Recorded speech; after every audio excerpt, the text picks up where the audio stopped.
Now, to make this light rig useful, I'm actually going to need, at minimum, one more control. So if I select my controls, obviously I can control the brightness using the luminous intensity.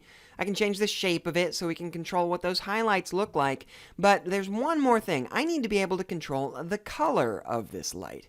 That's going to range in Kelvin from, say, 3000, which is practically orange, really, really bright yellow light, whereas we go all the way up to maybe 10,000, which is very blue, and 7,000 being neutral, pretty much. In fact, I don't know about the real world, but in Moto, I've done a little experimenting, and 7,000 is the closest thing to white light that I think we can do with a Kelvin temperature.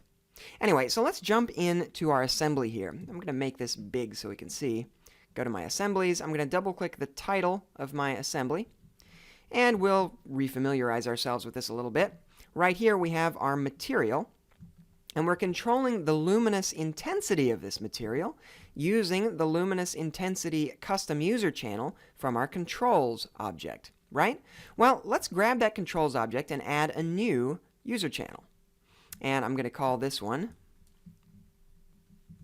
temp Kelvin. Perfect. It's going to be a float scalar. Minimum value, let's make that 3000. Maximum value, let's make that 10K. And the default value will be 7000. We'll click OK. And now, in the material item, let's just scroll down in its channels, and I'm going to find its luminous color RGB. Drag those and drop them. They'll get added to our material here as channels that we can control here in the Setup tab.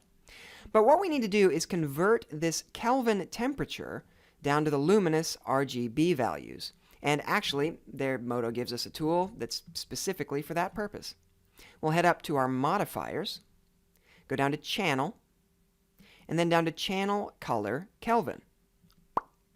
There it is. So we now have a red, green, and blue output, and those obviously are going to correspond to the red, green, and blue luminous color values in our material. But what about the input? Well, if we select this item, head over to the channels, you'll see that there is a Kelvin input that by default is not added in the assembly. They're assuming that you're going to type it in manually here.